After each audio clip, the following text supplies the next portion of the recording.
ಗ್ರಾಮಾಯಣ ವಿನಯ್ ರಾಜ್ಕುಮಾರ್ ಅವರ ಇತ್ತೀಚೆಗೆ ಬಿಡುಗಡೆಯಾದಂಥ ಸಿನಿಮಾ. ಅದರ ಒಂದು ಚಿಕ್ಕ ರಿವ್ಯೂಗೆ ಸ್ವಾಗತ. ಒಂದು ಹಳ್ಳಿಯಲ್ಲಿ ನಡೆಯುವಂತಹ ರಾಜಕೀಯದ ಕಥೆ, ರೈತರ ಕಷ್ಟ ನಷ್ಟ, ಸ್ನೇಹಿತರ ಒಳಜಗಳಗಳು, ಹಳ್ಳಿಯಲ್ಲಿನ ಒಂದು ಪ್ರೇಮ ಕಥೆ, ಜೊತೆಗೆ ಮದರ್ ಸೆಂಟಿಮೆಂಟ್, ಈ ಎಲ್ಲವನ್ನು ಒಳಗೊಂಡಂಥ ಸಿನಿಮಾನೇ ಗ್ರಾಮಾಯಣ. ವಿನಯ್ ರಾಜ್ಕುಮಾರ್ ಅವರ ಆ್ಯಕ್ಟಿಂಗ್ ಬಗ್ಗೆ ಕೇಳೋದೇ ಬೇಡ, ಯಾಕಂದರೆ ತುಂಬ ರಿಯಲಿಸ್ಟಿಕ್ ಆಗಿ ನ್ಯಾಚುರಲ್ ಆಗಿ ಕಾಣಿಸ್ಕೊಂಡಿದ್ದಾರೆ. ಇನ್ನು ಕರಿಬೇಕು ಅನ್ನೋ ಪಾತ್ರದಲ್ಲಿ ಲೂಸ್ ಮಾಲ್ ಅವರಂತೂ ಧೂಳೆಪ್ಸಿದ್ದಾರೆ ಅಂತ ಹೇಳ್ಬೋದು. ಎರಡು ಪಾತ್ರಗಳ ಹೊರತಾಗಿ ಮತ್ತೊಂದು ಇಂಟ್ರೆಸ್ಟಿಂಗ್ ಕ್ಯಾರೆಕ್ಟರ್ ಅಂತ ಕಾಣಿಸೋದು ಗೋಪಾಲ್ ಕೃಷ್ಣ ದೇಶಪಾಂಡೆ ಅವರ ಒಂದು ಪಾತ್ರ.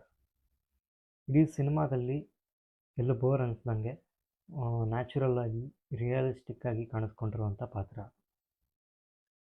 ಸಾಕಷ್ಟು ರಿಯಾಲಿಟಿಗೆ ಹತ್ತಿರ ಆಗಿರುವಂಥ ಸಿನಿಮಾ. ಈ ಸಿನಿಮಾದ ಹಾಡುಗಳು ಕೂಡ ಅಷ್ಟೇ ಚೆನ್ನಾಗಿ ಮೂಡಿಬಂದಿದೆ. ಸಿನಿಮಾದ ಸಿನಿಮಾಟೋಗ್ರಫಿ ಆಗಿರ್ಬೋದು, ಬ್ಯಾಕ್ಗ್ರೌಂಡ್ ಸ್ಕೋರ್ ಆಗಿರ್ಬೋದು, ಎಲ್ಲವೂ ಅದ್ಭುತವಾಗಿ ಮೂಡಿಬಂದಿದೆ. ಓವರಾಲ್ ಆಗಿ ಇದೊಂದು ಒಳ್ಳೆಯ ಸಿನಿಮಾ ಅಂತಲೇ ಹೇಳ್ಬೋದು.